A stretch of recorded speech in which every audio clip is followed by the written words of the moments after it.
देवेंद्र बबली जी जो पंचायती राज मंत्री हैं और हमने इनको होटल पे पकड़ लिया है। मंत्री जी कुछ ऐसा काम तो नहीं हो जाए, भीतर गए तो भंडारा खत्म, बाहर गए तो जूते गायब। दाब बिना गंडारा से नहीं तैयार था।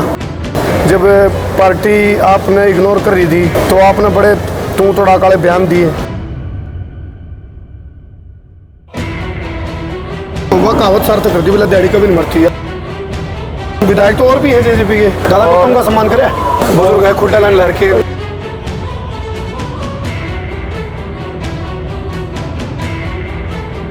हरियाणा के चुनाव तो छत्ती पे, राजस्थान के सिर पे। यदि टिकटमबाजी के हिसाब से आपको सेटिंग नहीं बैठी तो निर्दलीय की भी भूमिका में रहोगे आप। हार जीत पर बात आ गई थी जब चौधरी देवीलाल उप प्रधानमंत्री होते थे और 2 जगह एमपी बने थे, सीकर था और रोहतक थे, और उन्होंने एक सीट छोड़नी थी तो उन्होंने रोहतक की सीट छोड़ी थी। उसके बाद रोहतक वाले ने कभी जिताया नहीं उनको। तो मतलब ये था क्या, सम्मान दिवस था या शक्ति प्रदर्शन था? यहाँ एक तीर से 2 निशाने हैं। आपने घोषणा पत्र को कितना कंप्लीट किया, कितने %?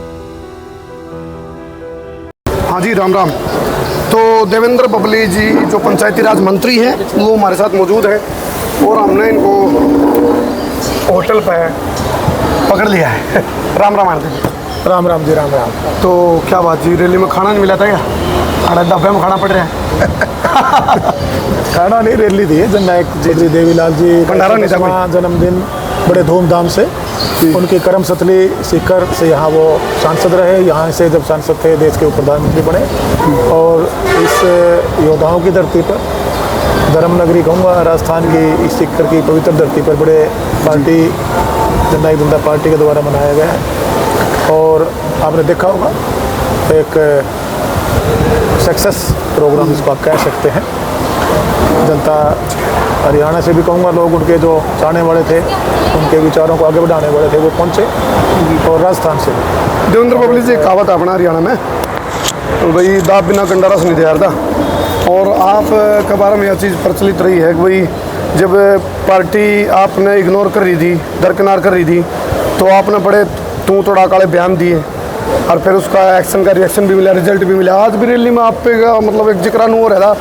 हमारे बीच में माननीय पंचायती राज मंत्री हरियाणा सरकार देवेंद्र बबली जी पहुंचे हैं, हार्दिक अभिनंदन करते हैं। इस तरह की जो बातें हो रही थी ना, मतलब विशाल हो गया भाई। ऐसा क्या इंटरनल आपने कोई गुफा छोड़ा, धमकी दी भी, पार्टी की मजबूरी हुई कि या जरूरी हुआ भाई आप, या फिर? देखिए, पार्टी संगठन को मजबूत करने के लिए मजबूत साथियों की ज़रूरत रहती है जी। जब पांडु पिंडारा से पिछले हरियाणा के विधानसभा चुनाव से 10 महीने पहले पार्टी का उस पवित्र धरती से जी गठन हुआ, जी जी, उसके बाद जो हमारे पार्टी के राष्ट्रीय अध्यक्ष हैं जय सिंह चौटाला जी, पार्टी के हमारे विधान हैं, हमारे जो आज सरकार में डिप्टी सीएम दुष्यंत चौटाला जी, ऐसे लोगों को जो जनता की पसंद थे अपने साथ जोड़ के, और बहुत कम समय में एक विपरीत परिस्थितियों में 10 विधायकों को बनाकर हमारी जननायक जनता पार्टी कार्यकर्ता लेकर आए। जी जी। उसके बाद सबकी मेहनत थी, और टोहाना हल्का वासियों की कुछ ज़्यादा मेहनत थी, क्योंकि हम पहला चुनाव भी इससे पहले लड़ चुके थे, एक अच्छा मान सम्मानजनक वोट प्राप्त हुए थे। ये मंत्रालय का प्रेशर आपने खुद के लिए लिया था या जनता के लिए? जनता के लिए जी, जनता के लिए जो भी काम है जनता के लिए। आज हमारे लिए, खुद के लिए, परमात्मा के आशीर्वाद से मुझे इस राजनीति से कोई ज़रूरत नहीं है। जी जी जी। आज अगर कहीं एक समाज सेवी देशभक्त परिवार में मेरा जन्म होना सौभाग्य है, किसान परिवार में हमारा जन्म होना सौभाग्य है, और उनकी परवरिश को आगे बढ़ाना मेरा सौभाग्य है। और देखते ही देखते एक सोशल संगठन खड़ा हुआ जो हमारे लोगों में एक अवेयरनेस की बात कहूँ, भाईचारे को जोड़ने की बात कहूँ, प्राकृतिक ने जो हमें गिफ्ट दिए हैं तोहफे के रूप में, पानी बचाना हो उसकी ऐसे मुहिम चलाना, सफाई अभियान चलाना, पौधारोपण अभियान चलाना, हमारी गरीब बेटियों की शादियां करवाना, आंखों के चेकअप कैंप लगाकर उनको आंखों का ऑपरेशन करा के लाभ देना, बुजुर्गों को सम्मानित करना, हमारा सारी बिरादरियों को, छत्ती बिरादरी, अमीर गरीब कोई नहीं, मिल समारोह मनाना, हमारे शहीदों को, योद्धाओं को याद करना जिनकी बदौलत में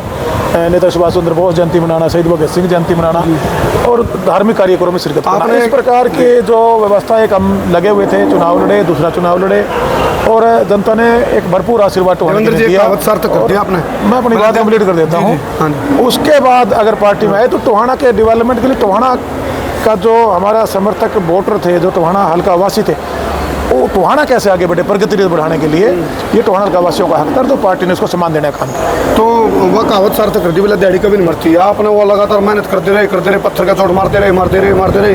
लेकिन विधायक तो और भी हैं जेजेपी के, तो जैसे दादा गौतम की बात करा तो वो भी खुद के बैठ के उनका नहीं सुनवाई हुई या क्या, मतलब सब मेरा मतलब समझ देखिएगा, सबका सम्मान है, पार्टी को सबको देख के चलना पड़ता है।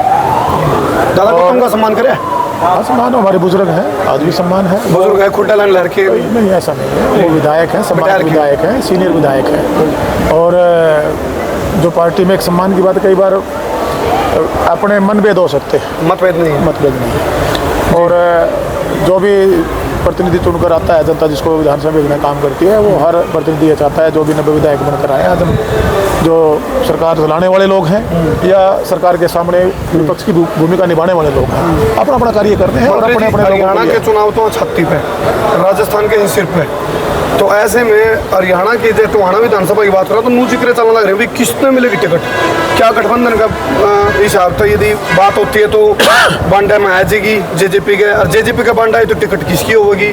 और यदि अलायंस का सिस्टम नहीं सेट बैठा, क्योंकि राजस्थान में तो भी सेट है नहीं, ब्लड ग्रुप मैच नहीं हो रहा, यदि नहीं बैठा तो फिर उस स्थिति में क्या, यदि टिकटमबाजी के हिसाब से आपको सेटिंग नहीं बैठी तो निर्दलीय की भी भूमिका में रहोगे आप। देखिए मैं आपको एक बात बता दूँ जी, मैं फिर कह रहा हूँ, मेरी लड़ाई सत्ता सुख की नहीं है जी, सत्ता के माध्यम से सेवा की, वो मैंने प्रूव भी किया है। हरियाणा के अंदर एक बदलाव, एक व्यवस्था परिवर्तन, सत्ता परिवर्तन तो सरकार आती जाती रहती है, एक व्यवस्था परिवर्तन का अगर मजबूत कदम किसी ने उठाया है वो हमारी गठबंधन सरकार में जो हमारा मैनिफेस्टो था उस पर अगर काम करके हम 20% हिस्सा होते हुए भी मजबूती से फैसले जो प्रदेश हित के से करवाने का काम हो। बतौर मंत्री जो जिम्मेवारी विकास डेवलपमेंट विकास पंचायत मंत्री के रूप में मुझे मिली, उसके अंदर आप कार्यशैली देख लीजिए जी, उसमें एक व्यवस्था जो परिवर्तन हुई है, जो पैसा डेवलपमेंट के लिए 100% सुनिश्चित करना लगे, गुणवत्ता के साथ लगे, समय पर लगे, ये फैसले मजबूती से वही आदमी ले सकता है जो मजबूती से जनता के बारे में पॉजिटिव सोच रखता है और डेवलपमेंट को बढ़ाना चाहता है। सवाल तो मेरा है निर्दलीय लड़ना पड़ेगा, तो मैंने बताया जनता के लिए काम किया है, वो फैसला टोहाना की जनता ने लेना है। जनता लेना, मैं टोहाना चुनाव बड़ा अस्तर है, हाँ परिस्थितियां फैसला लेगी, बिल्कुल लेगी, पहले जनता ने लिया है, जनता लिया है। और परिस्थितियाँ दोनों पार्टियों का तो जनता रहती है, जिताती है तो बिल्कुल जिताती है जनता, हार जीत पर बात आ गई। जब चौधरी देवलाल प्रधानमंत्री होते थे और 2 जगह एमपी बने थे, सिक्कर था और रोहतक थे, और उन्होंने एक सीट छोड़नी थी तो उन्होंने रोहतक की सीट छोड़ी थी, उसके बाद रोहतक वाले ने कभी जिताया नहीं उनको। तो क्या वो जिस तरह खामियाजा चौधरी देवीलाल को भुगतना पड़ा था, आप यदि सम्मान दिवस समारोह आप मना रहे हो सिक्कर के अंदर, राजस्थान के अंदर, और उप मुख्यमंत्री की बात करें तो हरियाणा सरकार से आते हैं, तो उस तरह के सिनेरियो अब भी बन सकते हैं। मतलब ये था क्या, सम्मान दिवस था या शक्ति प्रदर्शन था? ये सम्मान शक्ति तो अपने आप, जब जहाँ जनता जिस नेता के साथ होती है, जिस पार्टी में शक्ति तो अपने आप दिख जाती है जी। ये सम्मान दिवस था उस जन नायक को, किसी भी पार्टी से जो हरियाणा प्रदेश ही की बात नहीं, वो हरियाणा प्रदेश तक की दायरे में उनको मत बांधी है, वो देश के नेता थे, देश के प्रधानमंत्री बने, जो उनका जन नायक, जन जन का नायक, उनको ऐसे नहीं कहा गया, वो हर जन के प्रिय थे। जब हम उस टाइम हम पार्टी से नहीं जुड़े हुए थे, लेकिन उनका सम्मान, प्यार तो हरियाणा ने दिया था, और सिक्कर की सीट तो पूरे देश ने दिया, सिक्कर की रख ली, और फैसला उस टाइम का क्या फैसला तो वही बता सकते हैं, उस पर मैं कोई टिप्पणी नहीं करना चाहूँगा जी। कई बार पॉलिटिकली जो उस टाइम की सिचुएशन रही होगी उन्होंने फैसला किया होगा। आज करम सतली रही है जी, करम सतली में यहाँ से अजय सिंह जी भी, डॉक्टर अजय सिंह जी भी विधायक भी रहे हैं, तो यहाँ सम्मान दिवस मना के उनको, उनसे जो चाहने वाले लोग थे उनको अपने साथ जोड़ने का। और जब राजनीतिक पार्टियां हैं तो राजनीति तो करेंगी, उसमें आज एक मजबूत ताकत जो राजस्थान की इस पवित्र धरा के सिक्कर के धरती पर आज अपने जननायक जनता पार्टी ने उनके बिगाड़ने का जो काम किया है, उससे ये तो तय है कि आने वाले समय में कहीं न कहीं जो सरकार का राजस्थान के जो सरकार का ताड़ा, हमें उम्मीद है कि वो भी शायद उसमें चाबी की जरूरत है। मंत्री जी कुछ ऐसा काम तो नहीं हो जाए, भीतर गए तो भंडारा खत्म, बाहर गए तो जूते गायब, आप भाड़ा कर रहे हो रैली, चाचा उसमें कर रहे हैं कैथल में, वो सम्मान की बात है। तो कैथल में कर रहे हैं, वो हरियाणा में कर दी तो अच्छी बात है। आप राजस्थान आ गए। हाँ, वहाँ भी चौधरी देवीलाल को सम्मान देने की बात चल रही है, उसमें बुराई क्या है। सब अपने अपने तरीके से अपने अपने काम कर रहे हैं, लेकिन सम्मान दिवस तो उनको सम्मान के रूप में मनाया जा रहा है। खाना ले लीजिए। ठीक, कोई नहीं, मन ले लिया। आखिरी रोटी है, खाने की बात करांगे। चलो खाना तो पहले एक बुगल आप खा लो पहले, थोड़ी एनर्जी आ जाएगी, पूछते रहो। एनर्जी आ जाएगी थोड़ी। सवाल ये है जी कि यहाँ एक तीर से दो निशाने हैं, मतलब जो रैली हुई है सिक्कर में, क्या टिकटमबाजी का जो दौर चल रहा है राजस्थान में, और बीजेपी अभी चुप्पी साधे बैठी है, और इशारा गुफ्तगू का ये है कि भाई अभी हम अपने दम पे लड़ना चाह रहे हैं राजस्थान में चुनाव बीजेपी। क्या ये दुष्यंत का एक तीर से दो निशाने वाला मामला था कि भाई शक्ति प्रदर्शन के माध्यम से हम ये भी दिखाएं भाई टिकटमबाजी दे दो, नहीं तो अलग से चुनाव लड़ लेंगे हम, ऐसा क्या होगा आप लोगों का स्टैंड? देखो, वो मैंने पहले बताया, पार्टी का शीर्ष नेतृत्व, चाहे भारतीय जनता पार्टी का शीर्ष नेतृत्व है, चाहे हमारी जेजेपी के जो, तो आप भी शीर्ष नेतृत्व में तो आते हो जेजेपी में, वो फैसला लेंगे। दोनों पार्टियां अपने सर्वे कराएंगी, उस टाइम की जो देश की जनता की मांग होगी। अब हम हरियाणा प्रदेश से बाहर जाके अगर चुनाव लड़ेंगे तो राजस्थान के लोगों का क्या फीडबैक आएगा और दोनों पार्टियों की सहमति कहाँ बनती है, उस पर पार्टी चुनाव लड़ेंगे। चलो बहुत सारे मुद्दे हैं, और चलो अब खाना ले लो, फिर बात करेंगे जी। पूछते रहिए, खाना भी होता रहेगा।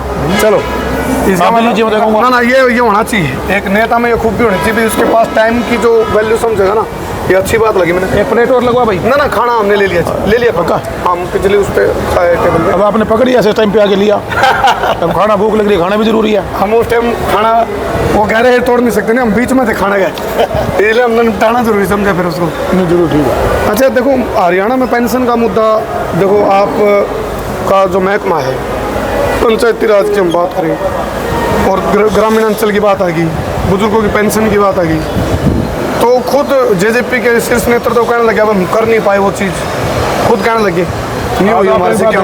हाँ जी, जो वो होना पत्र था जी, सरकार जननायक जनता पार्टी की नहीं है। जननायक सरकार हरियाणा प्रदेश में भारतीय जनता पार्टी के साथ सहयोग में जननायक जनता पार्टी जी जी, और जितनी ताकत जी हरियाणा प्रदेश में लोगों ने हमारी पार्टी के जो विधायक चुनकर दिए, पूरा सरकार में जो हमारी हिस्सेदारी बनी, उस हिस्सेदारी के हिसाब से ऐसा नहीं है कि हमने कुछ भी नहीं किया जी। हमने काफ़ी जो हमारी मैनिफेस्टो, कितना आपने घोषणा पत्र को कितना कंप्लीट किया, कितने %? 75% रोजगार में प्राइवेट का घोषणा पत्र हमने प्राइवेट में उसमें लागू करवाने का काम किया। ठीक, वोट में 4 दिन है, फैसला हो जाएगा। 50% महिलाओं को योगदान देने की बात थी पंचायती राज में। आज हर दूसरा, चाहे हमारे ब्लॉक समिति या जिला परिषद या हमारी पंचायत राज में हमारी बहनें दूसरी सीट पे बैठने का काम किया। और तो बड़े जो विभाग हमारे पास आए, अब पंचायत विकास की जो बात, ये डिपार्टमेंट हमारे पहले दुष्यंत जी को देख रहे थे, अभी मेरे को जिम्मेवारी मिली हुई है 2 साल। इसमें कितने बड़े बदलाव की आपने देखा होगा। गाँव सिर्फ गली नाली से चौपाल से बात तो किसी भी पार्टी नेताओं ने बात नहीं की थी। आज जो 9 सूर्य कार्यक्रम लेकर आए वो हमारा विजन था, हमने ट्रैवल कराया है। गांव के अंदर आज फिरनियाँ बन रही हैं, LED लाइट शहरों की तर्ज पे हम लगाने जा रहे हैं। फर्स्ट फेज का कार्य शुरू हो चुका है 850 गाँव को लेकर। जोड़ों का 30 सालों से अटे हुए पड़े थे, उसको हमने 4000 का टारगेट लिया। 18 में से 11,800 प्रोजेक्टेड थे, उसमें 4000 बजट के हिसाब से हमने पहले फेज में उनको तैयार करने का हमने काम किया है। पुरानी बिल्डिंगें खड्डी तो लग रही थी पड़ी, कितना बड़ा 4000 के आसपास आपकी बिल्डिंगों को तैयार करते हैं। उनमें लाइब्रेरी, इंडोर जिम, जो शहरों की सुविधाएं होती थी, महिला संस्कृति भवन, पार्क, कम व्यायामशाला, ये कभी किसी ने सोचा था ये गांव में आएगा? ये हमारा विजन था। हमने गठबंधन में, हमारी सरकार में हमारी हिस्सेदारी हुई तो हम लोगों में हरियाणा प्रदेश के हर गाँव की सुविधा की हमने एक शुरुआत की। मैं ये नहीं कहूँगा कि हमें जो भी हमें समय मिला उसमें से 2-2.5 साल तो कोविड और आंदोलन में चले गए। 2-2.5 साल जो समय हमें बचा डेवलपमेंट को, प्रदेश को आगे बढ़ाने का, उसमें शुरुआत हमने कर दी है। आने वाले समय में हरियाणा प्रदेश के हर गांव के अंदर शहरीकरण की जो बातें मंचों से होती थी पार्टी के नेताओं के द्वारा, अब वो धरातल पे जाएंगी। मतलब पार्टी कहा गई इसी बार आएगी भाई, काम किया जाएगा, काम करने का काम किया जाएगा। आप जाइए, ऐसा था ना रैली में, नहीं, काम करना होगा, किया जाएगा। एक ही में विश्वास नहीं रखते हम। आपको हार तारसी को कंगन क्या कहते हैं, आप जाइए, मैं आपको फारसी क्या और कंगन को फारसी क्या, ये कहावत आपने बोली। आप जाइए, मैं डिटेल देता हूँ, पूरी लिस्ट लीजिए, मैं देता हूँ सारे आंकड़े। हो गए? हो गए। ठीक। आप जाके उनको देखने का काम कीजिए, चलो अपने जी। कैमरे के माध्यम से जनता को दिखाइए चलो। कि ये बदलाव हमारी सरकार में, हमारी पार्टी का अगर उसमें योगदान हुआ सरकार बनवाने में, जनता ने हमें 10 सीटों को बनाकर हमें विधानसभा भेजने का काम तब हम कर पाए। चलो जी, बहुत बहुत धन्यवाद। हरियाणा के पंचायती राज मंत्री देवेंद्र बबली। और फिलहाल हम भी खाना खाने के लिए यहाँ रुके थे तो मेरा ध्यान पड़ा तो रैली से जुड़ी बहुत सारी बात और आगामी जो स्थितियाँ उनके ऊपर बात करी हैं। और बहुत सारी पार्टी हैं जो गाड़ी का कटड़ा बांध रही है, ई बट वाई गागेगी अड़े के तड़े। तो मैंने भी पूछा है जलेबी वर्गा सीधा करेला वर्गा मीठा सवाल भी गागेगी रवगा क्या हो गया हो चुका है जो। तो फिलहाल जो देवेंद्र बबली ने अपनी बात रखी हैं उन तहत हम कितना सहमत हो अपनी राय कमेंट बॉक्स में दिए। बहुत बहुत धन्यवाद। मैं हूं तारा देसी पत्रकार करमू। जय हिंद, जय हरियाणा, जय जवान, जय किसान।